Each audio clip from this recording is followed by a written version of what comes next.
మరి రేపు 10 రాష్ట్రాలకి ఎన్నికలు జరగబోతూ ఉన్నాయి. ఎన్ని రాష్ట్రాలు? మొత్తం ఎన్ని రాష్ట్రాలు? ఇట్లాంటి మమ్మల్ని అడగొద్దంటారా? 29 రాష్ట్రాలకి ఇది 4వ విడత పోలింగ్. రేపు జరిగేది 4వ విడత. 4వ విడతలో 10 రాష్ట్రాలకి ఎలక్షన్స్ జరగబోతున్నాయి. ఇంకా ఉన్నాయా? 5వ విడత కూడా ఉందా తెలియదు. అయితే ఈ 10 రాష్ట్రాల్లో మనకు సంబంధించిన 2 రాష్ట్రాల్లో కూడా రేపే ఎలక్షన్స్. కాబట్టి క్రైస్తవులుగా మనం ఎలా ఉండాలి?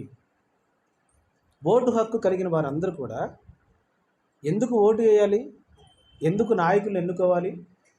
ఎందుకు అధికారులకు లోబడాలి అంటే, పౌలు గారు తిమోతితో మాట్లాడుతూ ఆయన ఏమన్నాడంటే, నీవు సంపూర్ణమైన భక్తి కలిగి నువ్వు జీవించాలంటే నీవు మాన్యత కలిగి నెమ్మదిగాను సుఖముగాను బ్రతుకు నిమిత్తము అన్నిటికంటే ముఖ్యముగా మనుషులందరి కొరకు, రాజుల కొరకు, అధికారుల కొరకు విజ్ఞాపనలను, ప్రార్థనలను, యాచనలను, కృతజ్ఞతాస్తుతులు చేయవలనని హెచ్చరించుచున్నాను. రిక్వెస్ట్గా చెప్తున్నాడా? బ్రతిమాలుతూ చెప్తున్నాడా? నెమ్మదిగా చెప్తున్నాడంటే కాదు. ఎలా చేస్తున్నాడంట? హెచ్చరించి చెప్తున్నాడు. ఇది ఒక హెచ్చరిక ప్రతి క్రైస్తవుడికి ఒక హెచ్చరిక ఏంటంటే, నీవు నీ దేశంలో నెమ్మదిగా బ్రతకాలంటే, నీవు నీ దేశంలో సుఖముగా బ్రతకాలంటే, మనము మన దేశంలో భక్తియు సంపూర్ణ మాన్యత కలిగి జీవించాలంటే నువ్వు ప్రార్థన చేయాలి. ఖచ్చితంగా ప్రజలందరి కొరకు ప్రార్థన చేయాలి. నువ్వు ప్రార్థించాలి, రాజుల కొరకు ప్రార్థించాలి. మనం ప్రార్థించాలి, అధికారుల కొరకు ప్రార్థించాలి. అధికారి సరిగా లేకపోతే దేశము లంచగొండి దేశముగా మార్చబడుతుంది. రాజులు, ప్రభువులు, ప్రభుత్వాలను పరిపాలించేవారు సరిగా లేకపోతే, సరి అయినటువంటి విధానంలో వాళ్ళు పరిపాలించకపోతే దేశంలో ప్రజలందరూ కూడా అష్టకష్టాలు అనుభవించాల్సిన పరిస్థితి ఎదురైంది. అలా ఎదురు కాకుండా నీవు నెమ్మదిగా నీ దేశంలో జీవించాలంటే మనం ఏం చేయాలంట? ప్రజలందరి కొరకు ప్రార్థన చేయాలి, అధికారుల కొరకు ప్రార్థన చేయాలి, రాజుల కొరకు ప్రార్థన చేయాలి. నిన్ను పరిపాలించబోయే నాయకుడి కొరకు, నిన్ను పాలించబోయేటటువంటి రాజుల కొరకు నీ వంతు బాధ్యత ఏంటంటే నువ్వు ప్రార్థించాలి. అట్ ద సేమ్ టైం విజ్ఞాపన చేయాలి, కృతజ్ఞతాస్తుతులు చెల్లించాలి. ఇది క్రైస్తవుని యొక్క బాధ్యత, దేవుడిచ్చినటువంటి బాధ్యత. నాకెందుకులే, నా అంత మట్టుకు నేను ఉన్నాను కదా హ్యాపీగా అని అంటే సరిపోదు. గత వారము దినములుగా 24/7 ప్రార్థనా ధూపాన్ని ఏర్పాటు చేశారు. మన దగ్గర ఉన్నటువంటి 29 రాష్ట్రాలు, 29 రాష్ట్రాల్లో సుమారుగా కాదు, ఖచ్చితంగా 543 పార్లమెంటు స్థానాలు ఉన్నాయి. ఈ 543 పార్లమెంటు స్థానాల్లో ఎవరెవరు నిలబడుతున్నారో కంటెస్టెంట్స్ వారందరినీ పేరు పేరున ప్రార్థనలో జ్ఞాపకం చేసుకుంటూ టోటల్ అసెంబ్లీ స్థానాలు, ఎమ్మెల్యే సీట్స్ 4126 సీట్లు ఉన్నాయి. మన ఇండియాలో 4126 ఎమ్మెల్యేస్ ఉన్నారు. మెంబర్ ఆఫ్ లెజిస్లేటివ్ వాళ్ళు 4126 మంది ఉన్నారు. వీళ్ళందరినీ జ్ఞాపకం చేసుకుంటూ ప్రార్థన జరుగుతుంది. 24/7 షిఫ్టుల వైజ్గా సంఘాన్ని డివైడ్ చేసి ఒక్కొక్క షిఫ్ట్కి కనీసం 4 ఉండేటట్లుగా ఏర్పాటు చేసి 24/7 ప్రార్థన ధూపాన్ని వేస్తున్నారు. ఎందుకు అని అంటే దేవుడు తన యొక్క క్రియను జరిగించుట కొరకు. ఇదంతా ఎందుకు అని అంటే ఇక్కడ ఇండియాలో బహుభయంకరమైన పరిస్థితులు 2014 నుండి మనం చూస్తున్నాం. భారతదేశంలో 2014 నుండి భయంకరమైన పరిస్థితులు గుండా ప్రయాణిస్తుంది. భయంకరమైనటువంటి పరిపాలన కింద మనమంతా ఉన్నాం. ఈ పరిస్థితులన్నీ మనం చూస్తున్నాం. ఇవన్నీ మార్చబడాలంటే మనమందరము నెమ్మదిగా సుఖముగా సంపూర్ణ భక్తియు మాన్యత కలిగి జీవించాలంటే, సంపూర్ణ భక్తి ఎందుకన్నాడు తెలుసా? నీ భక్తిని నువ్వు సంపూర్ణంగా జరిగించాలంటే కొన్ని ఆటంకాలు ఏర్పడుతున్నాయి.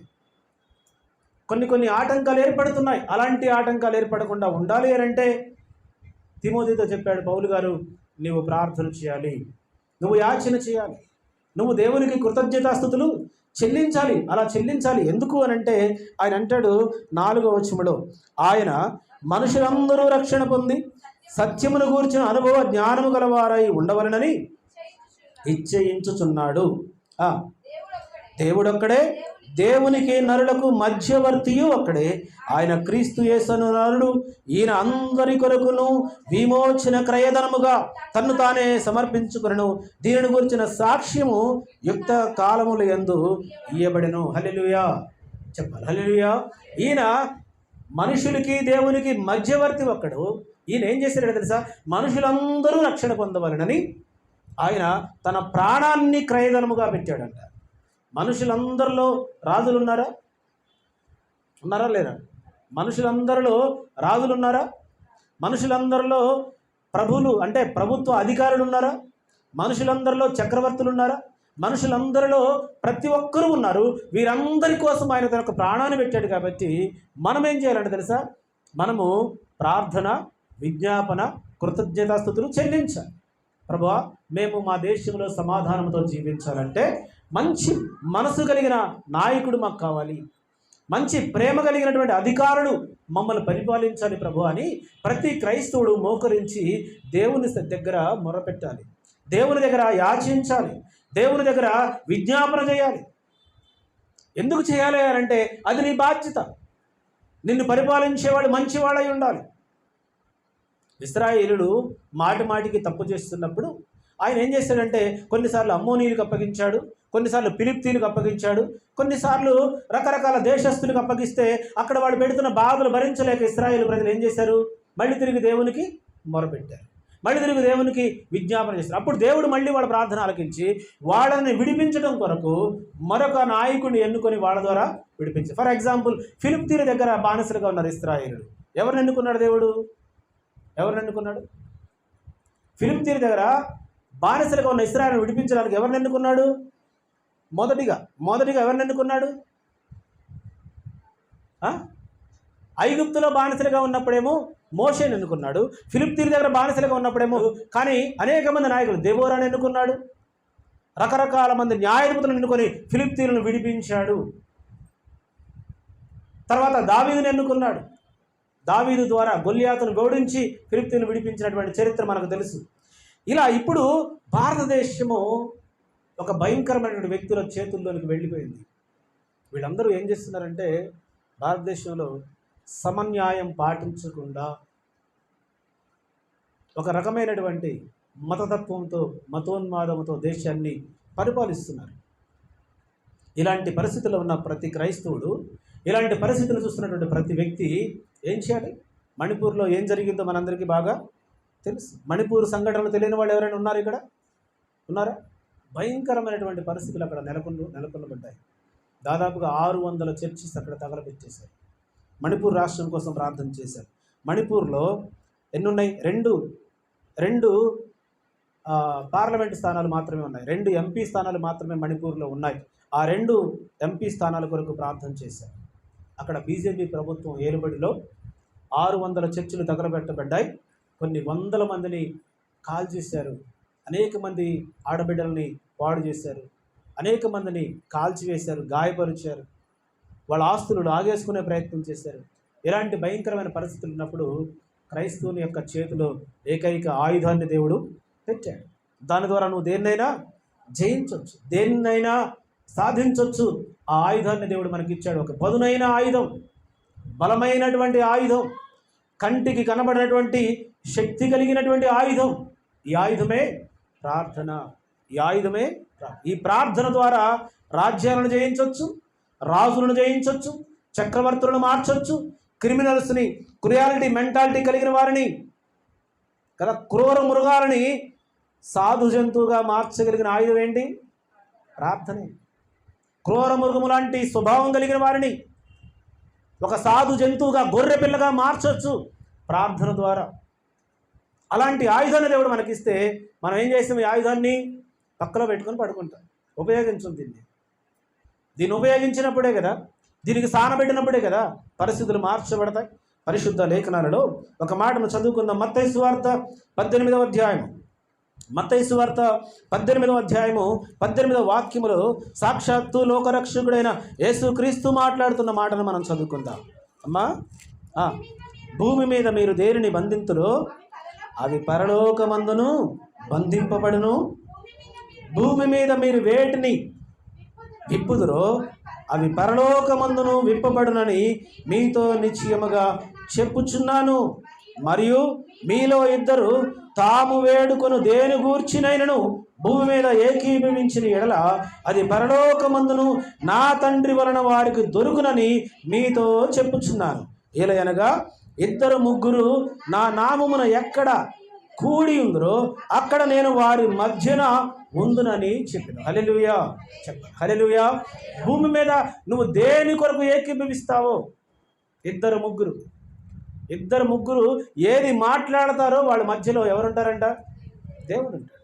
మీ ఇద్దరు ఏదన్నా మాట్లాడుకుంటుంటే మీ ఇద్దరి మధ్యలో ఎవరున్నారు? మూడో వ్యక్తి కనబడట్లేదు, మీకు కనబడాడు, కానీ మీ మధ్యలో దేవుడు ఉన్నాడు. మీ ప్రార్థన వినే దేవుడు, మన యొక్క విజ్ఞాపన ఆలకించే దేవుడు, మన యొక్క కృతజ్ఞతాస్తుతులు స్వీకరించేటటువంటి దేవుడు. ఇప్పుడు మనకు దేవుడు చెప్తున్న యేసుక్రీస్తు అంటున్న ముఖ్యమైన విషయం ఏంటంటే, మీకు సమస్య వస్తే మీరిద్దరు ముగ్గురు కలిసి ఏం చేయాలి? ప్రార్థించాలి. ఇప్పుడు మనకు ఒక సమస్య వచ్చింది, మన దేశాన్ని నెమ్మదిగా పరిపాలించే ఒక మంచి రాజు మనకు కావాలి. ఇప్పుడు ఈ రాజుగారి స్థానం, ఇది కుర్చీ అనుకుందాం, ఇది రాజుగారి యొక్క సింహాసనం. ఈ సింహాసనం మీద ఇప్పుడు ఎవరున్నారు? ఇది భారతదేశంలో సింహాసనం ఇది. ఇప్పుడు ఈ సింహాసనం మీద ఎవరున్నారు? ఎవరు లేరు. ఇప్పుడు ఇంతకుముందు ఎవరున్నారు? చెప్పండి, ఎవరున్నారు? ఇంతకుముందు మోడీ గారు ఉన్నారు. ఇప్పుడు ఎవరున్నారు? ఇప్పుడు ఎవరు లేరు. ఇప్పుడు ఇది ఖాళీగా ఉంది. ఈ ఖాళీగా ఉన్న సింహాసనం మీదకి ఇద్దరు ఏకీభవించి భూమి మీద ఏ విషయం కొరకు ప్రార్థిస్తారో దేవుడు అంటాడు, యేసుక్రీస్తు అంటాడు, పరలోకమందున నా తండ్రి యొద్ద నుండి అది అనుగ్రహించబడుతుంది. హల్లెలూయా. అది అనుగ్రహించబడుతుంది, అది ఇవ్వబడుతుంది, అది పొందుకొనగలుగుతారు. ఇద్దరు ఏకీభవించగలిగితే చాలు. మోకరించి ఎంతసేపు ప్రభువా, ఇగో నీ కుటుంబం కోసమే కదా, నీ బిడ్డల కోసమే, నీ ఆస్తుల కొరకే, ఎంతసేపు మన యొక్క కెరీర్ గురించే మనం ప్రార్థన చేస్తాం కదా, ఎంతసేపు మన అవసరత గురించే ప్రార్థన చేస్తాం. అయ్యో దేశం కొరకు, దేశం ఏమైపోతుంది? దేశం కొరకు ప్రార్థించేవారు, దేశం కొరకు విజ్ఞాపన చేసేటటువంటి వారు, దేశము కొరకు, దేశ క్షేమము కొరకు కదా. దేశం అంటే మట్టి కాదోయ్, దేశం అంటే మనుషులు. దేశం కొరకు ప్రార్థిస్తున్నవాడు దాని అర్థం ఏంటి? కొండలు బాగుండాలి, గుట్టలు బాగుండాలి, సముద్రాలు బాగుండాలనే కాదు. దేశం కొరకు ప్రార్థిస్తున్నామంటే దేశంలో ఉన్న మనుషులందరి కొరకు ప్రార్థిస్తున్నామని. ఈ మనుషులందరినీ ఏలేటటువంటి రాజు బాగా ఉంటే దేశం సుభిక్షంగా ఉంటుంది కదా. శ్రీలంకలో మనిషే దోచుకోవడానికి కారణం ఏంటి? ఒక ఎగ్ 150 రూపాయలకు అమ్మడానికి కారణం ఏంటి? ఒక పాల ప్యాకెట్ 500 రూపాయలకు అమ్మడానికి గల కారణం ఏంటి? అక్కడ పరిపాలించే రాజు సరైన నిర్ణయాలు తీసుకొని కారణంగా అక్కడ కరువు ఏర్పడింది. సరైన పంటలు పండించడానికి ప్రోత్సహించలేదు. ఆ పండిన పంటలు సరిగా స్టోర్ చేయడానికి ప్రభుత్వం వాళ్ళు దాన్ని పట్టించుకోలేదు. దానివల్ల కరువు ఏర్పడింది. భయంకరమైన కరువు వల్ల చివరికి రాజుగారిని తరిమి కొట్టిన పరిస్థితులు మనం చూసాం. ఆ రాజుగారు దాచుకున్నాడు దాదాపుగా చాలా కాలం.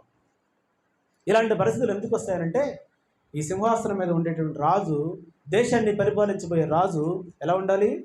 మంచి మనస్సు కలిగినటువంటి వ్యక్తిగా ఉండాలి. అలా ఉండాలి అని అంటే ఇప్పుడు యేసుక్రీస్తు అంటాడు, ఆయనే చెప్తున్న మాట, మీరు ఇద్దరు ఏకీభవించి దేని కొరకు ప్రార్థన చేస్తారు.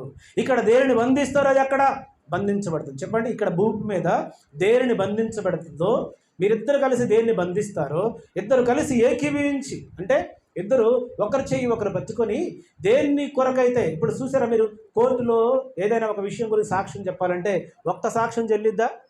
చెల్లదు. ఎంతమంది చెప్పాలి? కనీసం ఇద్దరు చెప్తేనే కోర్టులో సాక్ష్యం చెల్లిద్ది. ఇప్పుడు ఆ మాటను బలపరుస్తూ యేసుక్రీస్తు అంటాడు, మీలో ఇద్దరు చాలు ఒక విషయం గురించి ప్రార్థించడానికి. అంటే భారతదేశ పరిస్థితులు మార్చడానికి, భారతదేశ స్థితిగతులు మార్చడానికి ఇద్దరు చాలు. ప్రార్థన చేసేటువంటి నడుము కట్టుకున్న వాళ్ళు ఇద్దరు ఉంటే చాలు. అందుకే అంటాడు యేసుక్రీస్తు, భూమి మీద మీరు వేటిని బంధించుదురో అది పరలోకంలో బంధించబడుతుంది, భూమి మీద మీరు దేనిని విప్పుదురో అది పరలోకమందు విప్పబడనని మీతో నిశ్చయముగానా లేదంటే అయితే కావచ్చు, విప్పబడవచ్చు, బంధించబడవచ్చు అని చెప్పాడా? ఆప్షన్ ఉందా? అక్కడ ఆప్షన్ లేదు, ఇంకక్కడ చాయిస్ లేదు. ఖచ్చితంగా చెప్పాడు, నిశ్చయముగా జరుగుతుంది. యేసుక్రీస్తు ఎప్పటివాడు? నిన్న నేడు నిరంతరము ఉన్నవాడు కదా. ఈ నిరంతరము ఉన్నవాడు ఆనాడు 2000 సంవత్సరాల క్రితం చెప్పినటువంటి మాట మరి ఈరోజు నెరవేర్చబడుతుందా పడదా? నెరవేర్చబడతా? అప్పుడు చెప్పాడు కాబట్టి ఇప్పుడు మనకు కాదు అనుకోవడానికి ఇది హిస్టారికల్ ఎవిడెన్స్ కాదు. ఇది నిజమైనటువంటి రుజువు. ఇది నిజమైన రుజువు.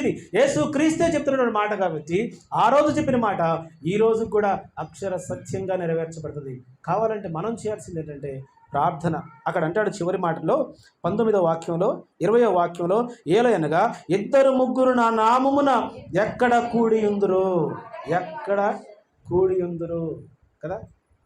2-3 ఎక్కడ కూడుకుంటే అక్కడ.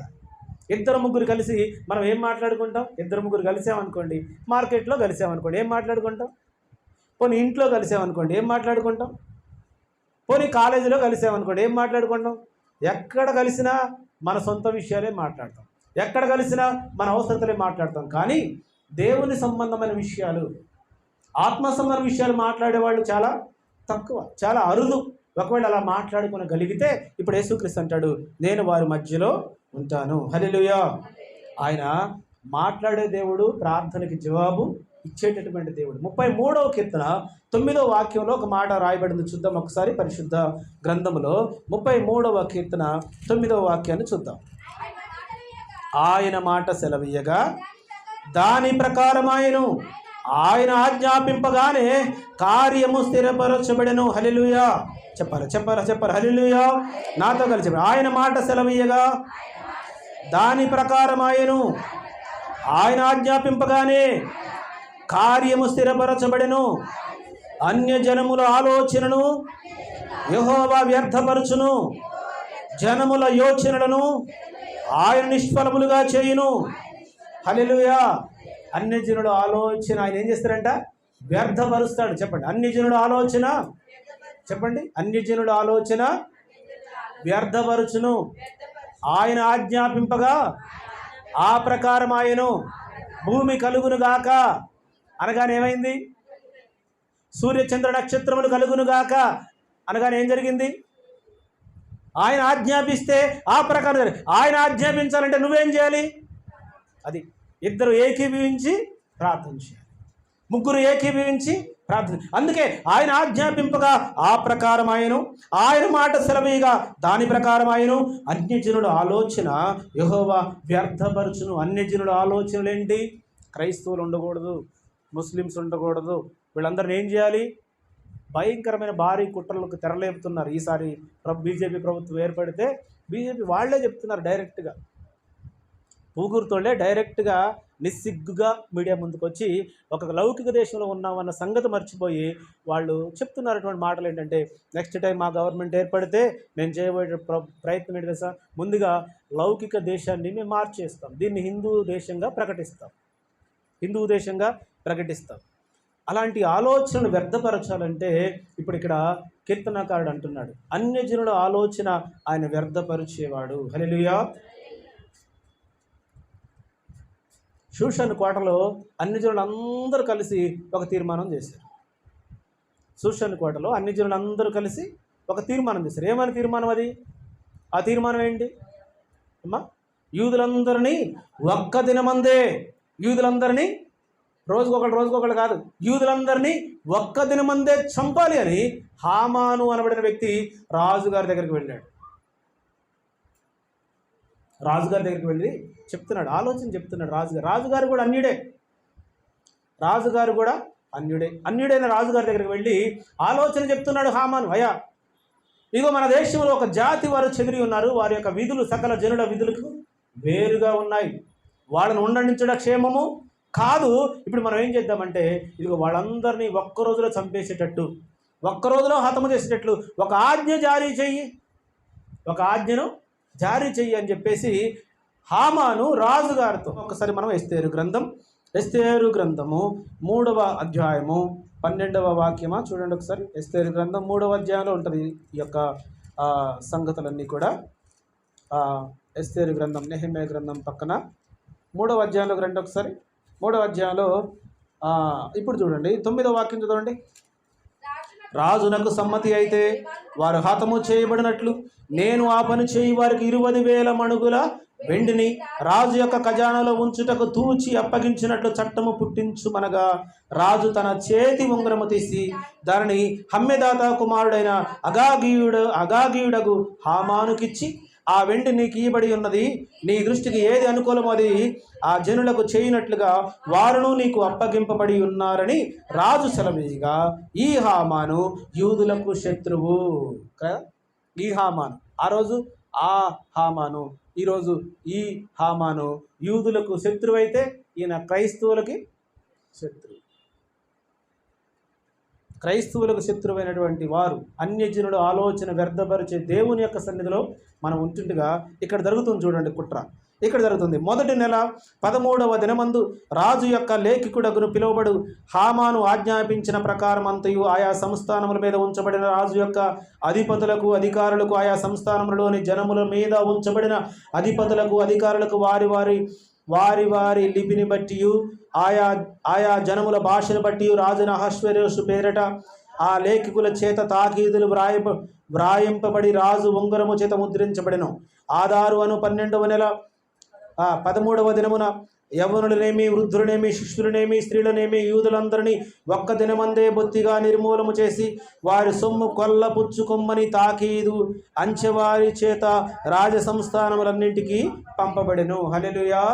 ఇక్కడ ఒక కుట్ర ఏం జరుగుతుంది? యూదులందరినీ హతము చేసేటట్లుగా అయ్యా ఆజ్ఞాపించు రాజా అని హామాన్ అనబడిన వ్యక్తి వెళ్ళాడు.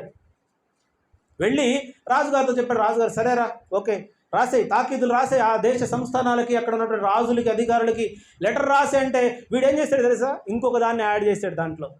ఎందుకంటే నీకు అధికారం ఇస్తే నువ్వేం చేస్తున్నావు, దాంతోపాటు ఇంకొకటి రాజుగారు చెప్పింది యూదులందరినీ హతము చేయి, వీడు ఇంకొక పాయింట్ యాడ్ చేశాడు దాంట్లో, యూదులందరినీ హతము చేసి వారి ఆస్తి అంతా దోచుకున్నట్లుగా. ఆ మాట రాజుగారు చెప్పాడా? చెప్పలే. వీడు ఆలోచనది. దాన్ని రాయించేసి తాకీదు ఇచ్చేశాడు. ఇప్పుడు ఈ తాకీదు ఆయా 120 సంస్థానాలు కదా, షూషన్ కోట హెడ్ ఆఫీస్ అనమాట. 120 సంస్థానాల్లో భారతదేశం కూడా ఉంది ఆనాటి కాలంలో. ఈ 120 సంస్థానాలకి లేఖలు పంపించారు. వారి వారి లిపి ప్రకారం అన్నాడు, అంటే వారి వారి భాషల ప్రకారం అలా పంపించేశారు. వారి యొక్క ఆలోచన ఏంటి చెప్పారు. వారి ఆలోచన ఏంటి? యూదులందరినీ ఒక్క దినమందే. ఏ రోజు అది? 13వ తారీఖున. 13వ తారీఖున ఏమి రాబోతుంది మనకు? రేపు ఎల్లుండు 13వ తారీఖు. ఆ రోజు జరిగిన కుట్ర ఏంటి? యూదులందరినీ హతము చేయాలి. ఈరోజు ఈ 13వ తారీఖు సరైన నిర్ణయం తీసుకోకపోతే, ఈరోజు ఈ 13వ తారీఖున మనం సరిగా ఆలోచించకపోతే, మణిపూర్ను మర్చిపోతే, ఇచ్చిన 1000 రూపాయలకో 500కో 5000కో కక్కుర్తిపడి లొంగిపోయి నిస్సిగ్గుగా ఒకవేళ వేయకూడని వాడికి ఓటు వేస్తే ఏం జరుగుతుంది పరిస్థితి కదా? వాళ్ళ ప్రభుత్వం ఏర్పడితే ఆ రోజు చేసినటువంటి శాసనము నిరర్ధకమైంది. 2 వ్యక్తులు నడుం బిగించడం ద్వారా. ఎవరా 2 వ్యక్తులు? ఎవరా 2 వ్యక్తులు? చెప్పాలా? నువ్వే చెప్పాలి, ఎవరు చెప్పొద్దు నాకు. ఇక్కడ విషయం చెప్పు. ఇక్కడ జరుగుతున్న విషయాన్ని ఒక్కసారి మీరు వెరీ గుడ్. మొర్దెకై ఎస్తేరు చెప్పండి. మొర్దెకై ఎస్తేరు చెప్పాలి నోటితో. మొర్దెకై అనండి. ఎస్తేరు. నేను మొర్దెకై అంటే మీరు ఎస్తేరు అంటున్నారు కదా. అందుకే ఏకీపించే మనస్తత్వం లేదు మన దగ్గర కదా. ఆ రోజు 2 వ్యక్తులు నడుము తెచ్చుకున్నారు. అమ్మా ఇదిగో ఇలాంటి భయంకరమైన కుట్రకు తెరలేపారు. యూదులందరినీ ఒక్క దిన మందే హతము చేయాలనే ఒక తెరలేపారు. అయితే నీవు హ్యాపీగా ఉన్నావు అనుకుంటున్నామేమో. ఒకవేళ ఆ శాసనం తయారు చేయబడితే నువ్వు కూడా ఏంటి? యూదురాలివే. నువ్వు కూడా రాజుగారి శూషన్ కోటలో ఉన్నదానివి, సమాధానంతో బ్రతుకుతున్నా అనుకుంటున్నావేమో. కానీ శాస్త్రము ఒకవేళ తయారు చేయబడితే నీవు కూడా యూదురాలివే. నిన్ను కూడా గుంజుకొచ్చి సంపాదించినటువంటి బాధ్యత వాళ్ళకు ఉంటుంది. అందులో ప్రభుత్వాధికారులు లేరు, అందులో రాజులు ఉండరు, అందులో చక్రవర్తులు ఉండరు, అందులో గవర్నర్స్ ఉండరు. అందరినీ కూడా హతము చేసిన పరిస్థితి వస్తుంది. అయితే ఈరోజు నువ్వు మౌనంగా ఉండడానికి వీల్లేదు అని చెప్పి మొర్దెకై ఎస్తేరు 2 కలిసి ప్రకటించారు. దేశంలో ఉన్న యూదులందరికీ విషయాలు తెలియజేశారు. అందరూ కలిసి ఒక్కటే రోజు ప్రార్థన ప్రారంభించారు. హల్లెలూయా. అందరూ కలిసి ఒకటే రోజు ఉపవాస ప్రార్థన ప్రారంభించారు. నిజంగా ఆ చర్చ్లో మేము కూడా మా వంతుగా ప్రార్థన చేసి వచ్చాము. 543 పార్లమెంటు స్థానాల గురించి ప్రార్థన ప్రారంభమైంది. 4 మనుషులు, ప్రతి షిఫ్ట్కి 4 వ్యక్తులు 24 అవర్స్ ప్రార్థన చేస్తూ ఉన్నారు. ప్రభువా పరిస్థితులు మార్చండి, దేశాన్ని మార్చండి ప్రభువా. దేశంలో పరిస్థితులు బాగాలేవు, భయంకరమైన కుట్రలకు తెరలేపుతున్నారు. రాజ్యాంగాన్ని రద్దు చేయాలని, రాజ్యాంగంలో ఉన్నటువంటి లౌకికమైనటువంటి పదాన్ని తొలగించాలని బహిరంగంగా ప్రకటిస్తూ ప్రయత్నాలు చేస్తున్నారు. ప్రభువా, ఇదిగో మా దేశం యొక్క రాజును మార్చండి, మా దేశంలో ఉన్న అధికారులను మార్చండి, మా దేశ నాయకులను మార్చండి అని 24/7 ప్రార్థన చేస్తున్నారు. ఈరోజు కూడా అక్కడ ప్రార్థన జరుగుతుంది. సంఘం ద్వారా కొంతమందిని వారు ఆహ్వానించారు, కానీ మరి మన సంఘంలో చాలామంది ఊర్లకు వెళ్ళినటువంటి కారణంగా నేను వారికి మాట ఇవ్వలేకపోయినా. ఏదేమైనప్పుడు కూడా ఆ రోజు ఆ పరిస్థితిని మార్చడానికి ఇద్దరు వ్యక్తులు నడుం బిగించారు, ఇద్దరు వ్యక్తులు ఏకీభవించారు, ఇద్దరు వ్యక్తులు మోకరించి ప్రార్థించిన కారణంగా ఆ పరిస్థితి ఏమైపోయింది? ఎవరైతే కుట్ర పన్నారో, ఎవరైతే ఉరికంబాన్ని తయారు చేశారో, ఉరికంబం ఎత్తెంత 50 అడుగులు ఎత్తంట కదా. 50 అడుగులు ఎత్తంటే అందరూ చూసి సంతోషించాలా, వీడు ఇంతకాలం నాకు వంగకయు నమస్కరింపకయు నన్ను గౌరవించక ఉన్నటువంటి మొర్దెకై ఈరోజు ఉరికంబానికి ఏలాడబడడం నేను చూడాలి, నాతో పాటు నా ప్రజలందరూ చూడాలని సంతోషించాడు. పాపం 50 అడుగుల ఉరికొయ్యను తయారు చేశాడు. చివరికి ఏమైపోయింది? భార్యతో చెప్పాడంట హామాను, ఏయ్ తెలుసా నీకు ఈరోజు ఏం జరగబోతుందో? ఈరోజు ఏం జరగబోతుందో తెలుసా? రాజుగారు నన్ను అభిషేకించబోతున్నారు, రాజుగారు నన్ను ఘనపరచబోతున్నారు. అయ్యా, ఇదిగో ఈ తీర్మానం చేసినటువంటి వారికి, రాజుగారికి మేలు చేసిన వారికి ఏం చేయాలని మన యొక్క చట్టం రాసింది చెప్పమంటే హామాను ధన వెతికి చెప్పాడు. అయ్యా, ఇదిగో రాజుగారికి మేలు చేసిన వాడికి ఏం చేయాలి తెలుసా? అంబారి ఏనుగు నెక్కించి ప్రశస్తమైన రాజవస్త్రమును ధరింపచేసి ఊరంతా తిప్పుతూ అతను ఏం చేయాలి? కీర్తించాలి, పొగడాలి అనేది రాసిందయ్యా అని చెబితే అప్పుడు రాజుగారు ఏం చేశారంటే, సరే ఈ హామాన్ అనుకుంటున్నాడు, ఇదంతా ఎవరికి జరగబోతుంది? నాకే జరగబోతున్న ఊహించుకున్నాడు. నేనే కదా రాజుగారికి మేలు చేసింది, నేనే కదా ఇలాంటి భయంకరమైన దుర్మార్గమైన కుట్రపూరితమైన ఆలోచన చెప్పింది నేనే కదా అనుకుంటున్నాడు ఈయన. కానీ ఇంతకుముందు పూర్వం ఒకసారి రాజుగారి మీద కుట్ర జరిగితే ఆ కుట్ర నుండి తప్పించింది ఎవరు? మొర్దెకై. మరి ఇంతకుముందు చేసినటువంటి దానికి ఆ వ్యక్తికి ఏమైనా చేశారంటే ఏమీ చేయలేదయ్యా అని చెబితే ఇప్పుడు అతను పిలిచారు మొర్దెకైని. హామాన్ని ఏం చేశారు? హామాను పాపం రాత్రంతా కష్టపడి ఉరికొయ్యను తయారు చేశాడు. కళ్ళు కాయలు కాసిపోయింది పాపం. నిద్రాగారం మానేశాడు ఆయన, ఆహారం మానేశాడు, నిద్రపోవడం మానేశాడు. 50 అడుగులు ఉరికొయ్యను తయారు చేసి మొర్దెకైని అక్కడ ఉరి తీయాలని ప్లాన్ వేశాడు. చివరికి ఆ ఉరికొయ్యకి హామానే బలైపోయాడు. కారణం ఏంటి తెలుసా? ఇద్దరు వ్యక్తులు మోకరించి ప్రార్థించడం ప్రారంభించారు. ఈ భూమి మీద ఇద్దరు వ్యక్తులు కలిసి దేనికోసం అయితే ఏకీభవిస్తారో, దేనికోసం అయితే ప్రార్థిస్తారో అది పరలోకము నుండి నా తండ్రి వలన అది అనుగ్రహించబడుతుంది. మీ ప్రార్థనకి జవాబు ఇక్కడ రాకపోవచ్చు కదా. మన ప్రార్థనకి జవాబు భూమి మీద దొరకకపోవచ్చు, కానీ పరలోకములో అది అనుగ్రహించబడుతుంది. దానికి నిదర్శనమే ఇదిగో అక్కడ అంటాడు కీర్తనకాడు 33:9 ఏమంటున్నాడు? అన్యజనుల ఆలోచన వ్యర్థపరిచేవాడు.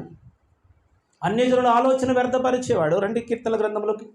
కీర్తన గ్రంథం 33వ అధ్యాయము 33వ కీర్తన 9 నుండి చదవండి ఒకసారి.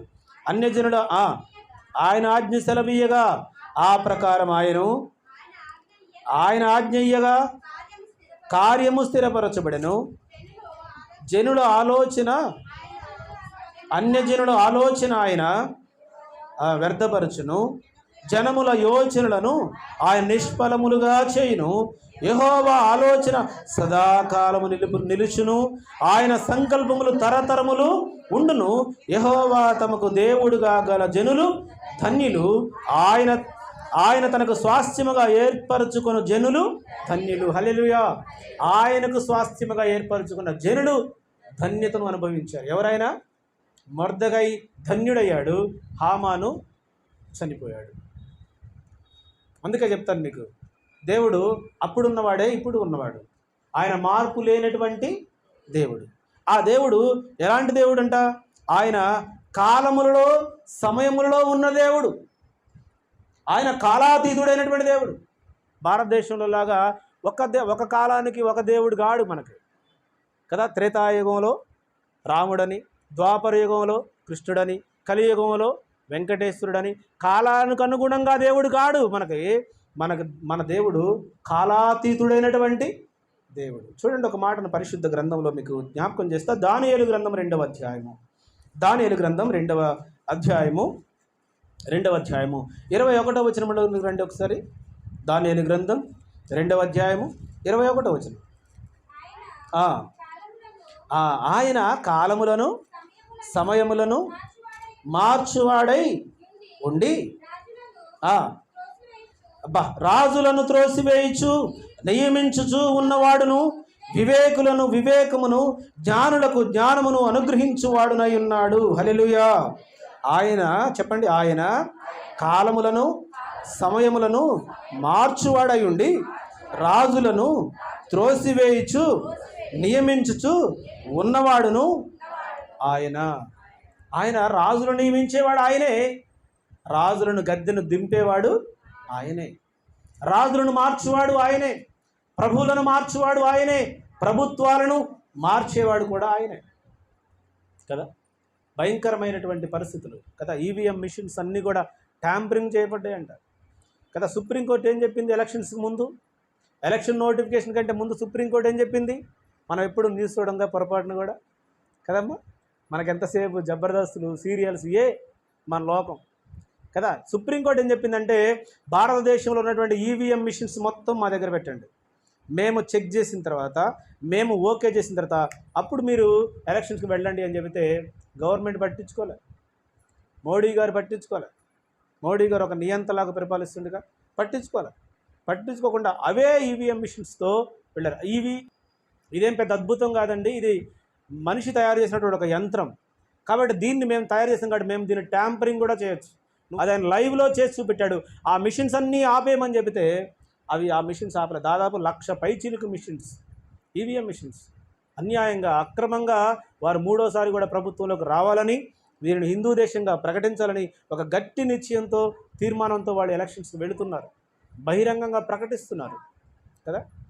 చట్టాలను గౌరవించట్లే, చట్టాలు చేసేది వాళ్ళే, అధికారులు వాళ్ళే, కలెక్టర్స్ వాళ్ళే, పెద్ద పెద్ద ఉన్నతమైన స్థానాల్లో ఉన్నటువంటి కమిషనర్, పై లెవెల్ అధికారులంతా వాళ్ళే ఉన్నారు. అలాంటి వాళ్ళు ఆ స్థానంలో ఉన్నవాళ్ళు అన్యాయం చేస్తుంటే, అక్రమం చేస్తుంటుంటే మరి దేశాన్ని ఎవరు కాపాడగలరు? ఎవరు దీన్ని సన్మార్గంలో పెట్టగలరు అని అంటే మనకు ఉన్నటువంటి దేవుడు ఆయన కాలాతీతుడైనటువంటి దేవుడు, కాలములను మార్చే దేవుడు ఆయన, రాజులను మార్చే దేవుడు ఆయన కదా. ఆయన ఒక్కడే మనకు ఆధారం కాబట్టి ఇప్పుడు మనం ఏం చేయాలి తెలుసా? ఇప్పుడు ఇక్కడ చూడండి, దానియేలు గారి కాలంలో జరిగినటువంటి ఒక సందర్భాన్ని మీకు జ్ఞాపకం చేస్తున్నా.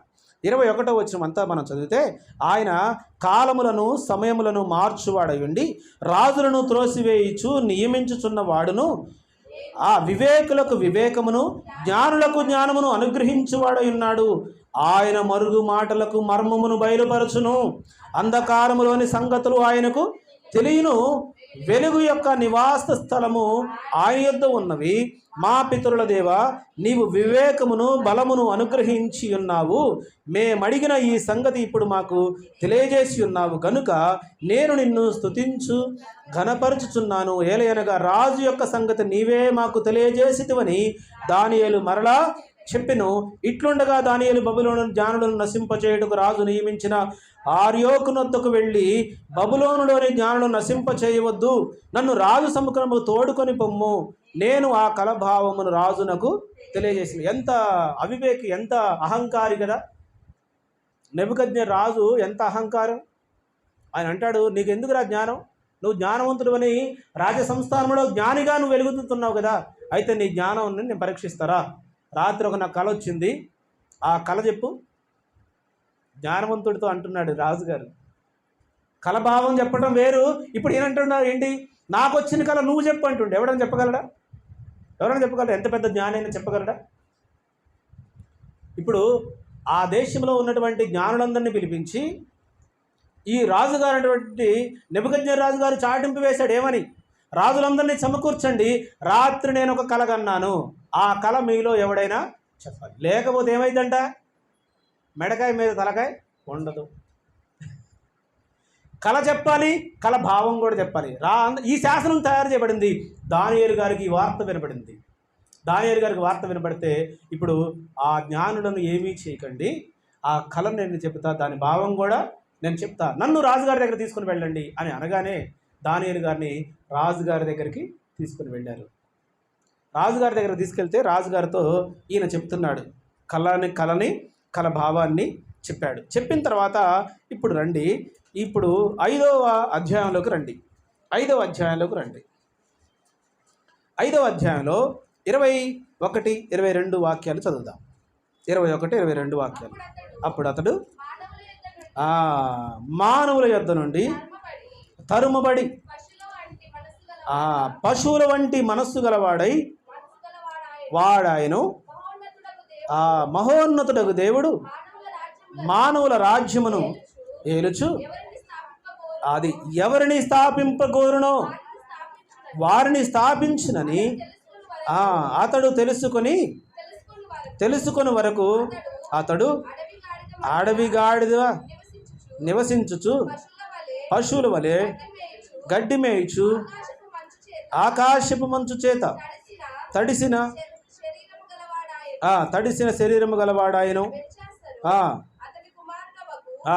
నీవు ఈ సంగతి ఎంతయో ఎరిగియుండి నీ మనసును అణుచుకొనక పరలోకమందున్న ప్రభువు మీద నిన్ను నీవే హెచ్చించుకుంటివి. ఎట్లనగా నీవును నీ అధిపతులను నీ రాణువరను నీ ఉత్పత్తులను దేవుని ఆలయ సంబంధమగు ఉపకరణములో ద్రాక్షరసం పోసుకొని. ఇప్పుడు చూడండి, ఈ యొక్క బెల్షాజరు కూడా అయ్యా మీ తండ్రి గారు కూడా ఇలాగనే నీలా విర్రవీగాడు అని చెప్తున్నాడు. దానియేలు అంటున్నాడు, నీ తండ్రి గారు కూడా ఇలాగనే విర్రవీగాడు, ఇలాగనే నేనే గొప్ప అని హెచ్చించుకున్నాడు. అయితే ఆయన పరిస్థితి ఏమైపోయింది తెలుసా? ఆయన అడవి గాడిదల మధ్యలోకి తరవబడ్డాడు, అడవిలోనికి తరవబడ్డాడు. అడవిలోనికి వెళ్ళి అక్కడ పశువు వలె గడ్డి వేసాడు కదా. ప్రజలను ప్రజలుగా పరిపాలించలేదు ఆయన. నేనే గొప్ప, నాకే అధికారం ఉంది, నేనే అని చెప్పి అక్కడ ప్రార్థన జరిగింది. అక్కడ ఎంతమంది ప్రార్థన చేశారు తెలుసా? రాజుకు నెబుకద్నెజరు గురించి ప్రార్థించిన వాళ్ళు ఎంతమంది? Very good, 4. ఎవరెవరాలు? దానియేలు, షడ్రాకు, మేషాకు, అబేద్నెగో. ఈ 4 ఈ యొక్క బబులోను సామ్రాజ్యం అంతటి మీద యూదులు ఎంతోమంది ఉన్నారు కదా, ఎన్నో లక్షల మంది యూదులు ఉన్నారు. అయ్యా ఇదిగో ఈ రాజుగారి యొక్క దుర్మార్గతను అణిచివేయండి ప్రభువా, ఈ రాజుగారి యొక్క మనసును మార్చివేయండి, ఈ రాజుగారి యొక్క మనసుకి కనికరాన్ని పుట్టించమని ప్రార్థించిన వాడు 4. ఈ 4 యొక్క ప్రార్థనను బట్టి ఎక్కడ 2, 3 కూడి నామమును స్మరిస్తారో వారి మధ్యలో నేను ఉంటున్న దేవుడు ఆ నెబుకద్నెజరు కాలంలో ఉన్న దేవుడే నేడు మన మధ్యలో కూడా ఉన్నవాడు. హల్లెలూయా. ఆయన ఉన్నవాడును అనువాడునై ఉన్నాడు. ఆయన మార్పు లేని దేవుడు. హల్లెలూయా. ఆయన ఎలాంటి దేవుడు? మార్పు లేని దేవుడు. అప్పుడున్న దేవుడు, అప్పుడు చేసిన దేవుడు ఇప్పుడు చేస్తాడా? చేస్తాడు. ఎలా చేస్తాడంటే, నమ్ముట నీ వలనైతే, చెప్పండి, నమ్ముట నీ వలనైతే నమ్మువానికి సమస్తము సాధ్యం. ఈ వాక్యం ఎప్పుడు రాయబడింది? ఎవరు చెప్పారు ఈ మాట? సాక్షాత్తు లోకరక్షకుడైనటువంటి క్రీస్తు చెప్పాడు. క్రీస్తు చెప్పిన మాట ఆ రోజు జరిగింది, ఈరోజు జరిగిద్దా? జరగదా? ఆ రోజు మానవ రూపిగా ఉన్నాడు, ఈరోజు పరిశుద్ధాత్మ రూపంలో మన మధ్యలో ఉన్నాడు. ఆయన ప్రార్థన ఆలకించే దేవుడు కదా. ఆ రోజు 4 ప్రార్థించారు, 2 ప్రార్థించారు. అక్కడ మొర్దెకై హామాను హతము చేయబడ్డాడు. ఇక్కడ 4 ప్రార్థించారు. ఇక్కడ నెబుకద్నెజరు రాజు ఎంత గొప్ప రాజు తెలుసా? నెబుకద్నెజరు రాజు ఎంత జ్ఞానవంతుడు, ఎంత క్రిమినల్ మెంటాలిటీ కలిగిన వాడంటే, ఈ నెబుకద్నెజరు రాజు ఆ రోజు ఆ బబులోను సామ్రాజ్యంలో హ్యాంగింగ్ గార్డెన్స్ నిర్మించాడు. హ్యాంగింగ్ గార్డెన్స్ అది ఇప్పటికి కూడా ఉన్నాయంటే శాస్త్రజ్ఞులు వాటి గురించి పరిశోధనలు చేస్తున్నారంట. కానీ అర్థం కావట్లేదు అసలు ఆనాటి కాలంలో ఎప్పుడు పర్షియన్స్ ఏలుబడి కాలంలో, పారసీకులు ఏలిన కాలంలో, ఈ పారసీకులు ఎప్పుడు ఏలారు భారతదేశాన్ని, క్షమించాలి ప్రపంచాన్ని ఎప్పుడు ఏలారు వీళ్ళు? ఈ కల్దీయుల పరిపాలన ఎప్పుడమ్మా? గ్రీకు సామ్రాజ్యం కంటే ముందు, రోమా సామ్రాజ్యం కంటే ముందు. ఇప్పుడు భారతదేశానికి స్వతంత్రం ఎప్పుడు వచ్చింది? ప్రపంచానికి స్వతంత్రం ఎప్పుడు వచ్చింది? బ్రిటిష్ వాళ్ళ తర్వాత స్వాతంత్రం వచ్చింది. బ్రిటిష్ వాళ్ళు 200 సంవత్సరాలు. బ్రిటిషర్స్ కంటే ముందు ఎవరు వెళ్ళారు? గ్రీకులు వేరారు. గ్రీకుల కంటే ముందు రోమీలు వేలారు. రోమీలు కంటే కాదు బ్రిటిష్ వాళ్ళ కంటే ముందు రోమీలు క్రీస్తు కాలంలో పరిపాలించింది ప్రపంచాన్ని. రోమన్స్ కంటే ముందు గ్రీకుల కంటే ముందు పర్షియన్స్. అందుకే మన పాత పట్టణంలో, పాత నగరంలో, పాత బస్తీలోకి వెళితే ప్రతి ఇల్లు పర్షియన్ కట్టడాల శైలిలో కనపడుతుంది. చార్మినార్ కానీ అక్కడ ఉన్న ఇండ్లు కానీ ఆ శైలి వేరు. అది వాళ్ళు ఏలేరు. అప్పుడు అక్కడ నుండి మనుషులు వచ్చి ఆ ప్రాంతాల్లో కొన్ని కట్టడాలు నిర్మించారు కదా. ఇలా చెప్పుకుంటూ పోతే ఆనాటి కాలంలో కట్టినటువంటి హ్యాంగింగ్ గార్డెన్స్ ఇంకా కూడా ప్రపంచ వింతల్లో ఒక వింతగా చోటు చేసుకుంది. అంత జ్ఞానం కలిగినటువంటి నెబుకద్నెజర్ రాజు గర్విష్ఠుడై దేవుణ్ణి మరిచిపోయి నేనే దేవుణ్ణి అనే గొప్పతనంతో ఆయన అనేకమైన దుర్మార్గ క్రియలు చేస్తూ ఉంటుంటే నలుగురు వ్యక్తుల ప్రార్థన దేవుని దృష్టికి వెళ్ళి పరలోకమందున్న తండ్రి యొద్ద నుండి జవాబు వచ్చింది. ఇప్పుడు నెబుకద్నెజర్ రాజు ఏం చేయబడ్డాడంట? అడవిలోకి వెళ్ళి జంతువుల్లో జంతువుగా గాడిదలలో గాడిదగా కలిసిపోయి గడ్డి మేస్తూ ఉన్నాడంట. పక్షి గోళ్ళు వలె గోళ్ళు పెరిగాయి, గడ్డం పెరిగింది, జుట్టు పెరిగింది, ఒళ్ళంతా భయంకరమైనటువంటి వెంట్రుకలు మొలిసిపోతే ప్రజలందరూ ఈ ఒక విచిత్రమైన జంతువు అని అడవిలోకి తరిమేశారు. ఎవరిని? నేనే రాజుని, నేనే ప్రభువుని, నేనే దేవుణ్ణి, నన్నే పూజించండి అని తనను తాను విగ్రహం తయారు చేసుకున్నటువంటి నెబుకద్నెజర్ రాజుని అడవిలోకి తోలితే అడవిలో గడ్డి మేస్తున్నాడు. అలా కొంతకాలం గడ్డి మేసిన తర్వాత దేవుడు ఆయనకి ఏమి ఇచ్చాడంట? ఏమిచ్చాడు? చదవండి ఆ మాటను, చదవండి ఆ మాటను. ఆయన చెప్తున్నటువంటి మాట 20వ వచనం 20 చూడండి. అయితే అతడు మనసును అతిశయించి బలత్కారము చేయుటకు అతని హృదయము కఠినము చేసుకొనగా దేవుడు అతని ప్రభుత్వమును అతని యొద్ద నుండి తీసివేసి అతని ఘనతను పోగొట్టెను. అప్పుడు అతడు మానవుల యొద్ద నుండి తరమబడి పశువుల వంటి మనసు గలవాడాయను.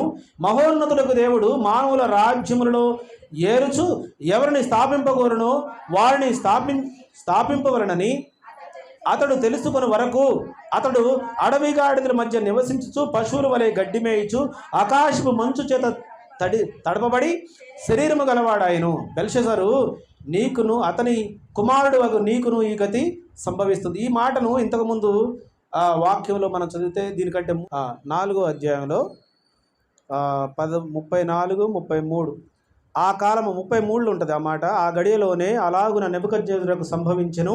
మానవుల నుండి అతను తరిమిరి, అతడు పశువు వలె గడ్డి మేసెను. ఆకాశం మంచు అతని దేహమును తడపగా అతడు తల వెంట్రుకలు పక్షిరాజు రెక్కల వంటి ఈకల వంటివి, అతని గోళ్ళు పక్షుల గోళ్ళ వంటివి ఆయను. ఆ కాలము గడిచిన పిమ్మట నెబుకద్నెజరు, నేను మరలా మానవ బుద్ధి గలవాడనై నా కండ్లు ఆకాశము తట్టు ఎత్తి చిరంజీవియు సర్వోన్నతులకు దేవుని స్తోత్రము చేసి ఘనపరిచితిని, స్తుతించితిని. ఆయన ఆధిపత్యము చిరకాలము వరకు, ఆయన రాజ్యమును తరముల వరకు ఉన్నవి. భూనివాసులందరూ ఆయన దృష్టికి ఎన్నికకు రానివారు. ఆయన పరలోక సేన ఎడల భూనివాసుల ఎడలను తన చిత్తము చొప్పున జరిగించువాడు. ఆయన చేయి పట్టుకొని నీవేమి చేయుచున్నావని ఆయనతో చెప్పుటకు ఎవడను సమర్థుడు కాడు. ఆ సమయమందు నా బుద్ధి మరలా నాకు వచ్చెను. రాజ్య సంబంధముకు ప్రభావము, నా ఘనతయు, నా తేజస్సు నాకు కలిగెను. నా మంత్రులు, నా క్రింద అధిపతులను నా యొద్ద ఆలోచన చేయవచ్చిరి. నా రాజ్యము నాకు స్థిరపడగా నేను మరి ఎక్కువగా ఘనత నొందితిని. చూసారా, ఈ రాజు గారి యొక్క గర్వాన్ని దేవుడు అణచడానికి కొన్నిసార్లు పశువు వలె తయారు చేశాడు, పక్షి వలె తయారు చేశాడు. తర్వాత ఆయన బుద్ధి ఆయనకు వచ్చిందంట. ఆయన అనుకున్నాడు, నేనేంటి, అసలు దేవుడు ఎక్కడ, దేవుడు ఎలాంటి వాడు, మహోన్నతుడైనటువంటి దేవుడు అని దేవుణ్ణి ఘనపరిచి దేవుణ్ణి స్తుతించి తన తప్పులు తాను ఒప్పుకున్న తర్వాత మళ్ళీ ఆయన రాజ్యాన్ని దేవుడు అతనికి ఇప్పించాడు. ఆయన ఘనత తిరిగి ఆయనకి ఇప్పించాడు. కాబట్టి దేవుడు ఎలాంటి పరిస్థితినైనా మార్చగలిగినటువంటి దేవుడు. హల్లెలూయా. ఎలాంటి భయంకరమైనటువంటి స్థితులైనా ఆయన మార్చేటటువంటి దేవుడు మనకుంది. ముందు ఒక సమస్య, ఈ సమస్య కొరకు ప్రార్థించాల్సిన బాధ్యత ప్రతి క్రైస్తవుడి మీద ఉంది. ఖచ్చితంగా ఆలోచించి మంచి వ్యక్తికి ఓటు వేసి మన యొక్క బాధ్యతను మనము నిర్వహించబద్దులమై మనం దేనికి ఇప్పుడు జరిగేటటువంటి ఎలక్షన్స్ చాలా చాలా ఇంపార్టెంట్. ఈ 2024లోవి చాలా ఎందుకంటే ఈసారి మనం మళ్ళీ ఓట్లు ఉంటాయో ఉండవో తెలియదు. ఎందుకంటే ఒకవేళ మళ్ళీ ఇదే గవర్నమెంట్ ఫామ్ అయితే నెక్స్ట్ ఎస్సీ, ఎస్టీ, బీసీ మైనారిటీస్కి ఓటు హక్కును నిషేధిస్తున్నారు. తెలుసా మీకు? ఈసారి మళ్ళీ మన ప్రభుత్వం, ఇప్పుడున్న బీజేపీ ప్రభుత్వం ఏర్పడితే ఓటు హక్కు ఎవరికి ఉండాలంటే తెలుసా? ఓన్లీ బ్రాహ్మిన్స్కి. భారతదేశ జనాభాలో 1% ఉన్నటువంటి బ్రాహ్మిన్స్కి మాత్రమే ఓటు హక్కు. తర్వాత ఓసీ జనాభాకు మాత్రమే ఓటు హక్కు. ఎస్సీ, ఎస్టీ, బీసీ మైనారిటీస్కి ఓటు హక్కుని నిషేధిస్తున్నారు. ఇది రాజ్యాంగం రాయకముందే దీన్ని ప్రపోజల్స్లో పెట్టారంట. పెడితే అంబేద్కర్ గారు ఒప్పుకోలే. 18 సంవత్సరాలు నిండిన ప్రతి ఒక్కడికి కులమత భేదాలతో తారతమ్యం లేకుండా వ్యత్యాసం లేకుండా ప్రతి ఒక్కడికి ఓటు ఇవ్వాలని ఆయన పోరాడి గెలిపించినంట. ఇప్పుడు దానివల్ల ప్రభుత్వాలను శాసిస్తున్నారు. దేనివల్ల? ఎస్సీ ఎస్టీ బీసీ మైనారిటీలు దేశంలో 60% వీళ్ళే ఉన్నారు. 60% వీళ్ళే ఉన్నారు. వీళ్ళే ప్రభుత్వాలని శాసించే స్థితికి వచ్చారు. కాబట్టి అసలు వీళ్ళ ఓటు హక్కును తీసి పడేస్తే ఇక వీళ్ళని బానిసలుగా మార్చొచ్చు. మనం చెప్పిందే వేదం, మనం చెప్పిందే చట్టం అని వాళ్ళొక భయంకరమైన ఆలోచన కలిగి ఉన్నారు. కాబట్టి ఈ ప్రభుత్వం మళ్ళీ రాకుండా ఉండడానికి ప్రతి క్రైస్తవుడు ప్రార్థన చేయాలి. ప్రతి వ్యక్తి నడుం బిగించాలి. అవసరమైతే చాలామందికి జ్ఞానాన్ని కలిగించి, నేను కొంతమందికి తెలియని వాళ్ళకి తెలియచెప్తూ చైతన్యపరుస్తూ ఖచ్చితంగా ఈ ప్రభుత్వాన్ని మార్చే స్థితిలో ప్రతి క్రైస్తవుడు నడుం బిగించి ఈసారి పరిస్థితి ఎలా ఉన్నా ఇప్పుడు మాత్రం ఖచ్చితంగా ఈ పనిలో దేవుని యొక్క పనిగా భావించి మనము దాంట్లో ఆచితూచి నిర్ణయాలు తీసుకున్నట్లుగా ఎన్ని ప్రలోభాలకి గురిపెట్టినా, ఎన్ని ప్రయత్నాలు చేసినా కానీ ఈ ప్రభుత్వం మాత్రం మళ్ళీ రెండోసారి రావడానికి వీల్లేదు. ఒకవేళ వచ్చింది అని అంటే ఖచ్చితంగా మన యొక్క భవిష్యత్తు అంధకారమవుతుంది. కాబట్టి ఇది మనసులో పెట్టుకొని రేపు జరిగేటటువంటి ఎలక్షన్స్ కోసం ప్రార్థన చేయండి. ప్రతి ఎలక్షన్ బూత్లో దేవుని యొక్క ఆత్మ ఉండునట్లుగా, ప్రతి అధికారిలో దేవుని యొక్క ఆత్మ ఉండి వాళ్ళు నిస్వార్థంగా పనిచేయనట్లుగా, భారతదేశ రాజ్యాంగానికి లోబడి పనిచేయనట్లుగా, ప్రతి ఈవీఎం మిషన్ కూడా ట్యాంపరింగ్ గురి కాకుండా సక్రమంగా పనిచేయనట్లుగా ప్రార్థన చేసి సహాయం చేసి రేపందరూ కూడా ఓటు హక్కుని వినియోగించుకోవాల్సిందిగా ప్రేమతో మనవి చేస్తూ ప్రార్థించుకుందాం. అందరము కళ్ళు మూసుకుందాం, ప్రార్థన చేసుకుందాం. అందరము కళ్ళు మూసుకుందాం, ప్రార్థనలు ఏకీవించుదాం. పాస్టమ్మ గారు ప్రార్థన నడిపిస్తారు.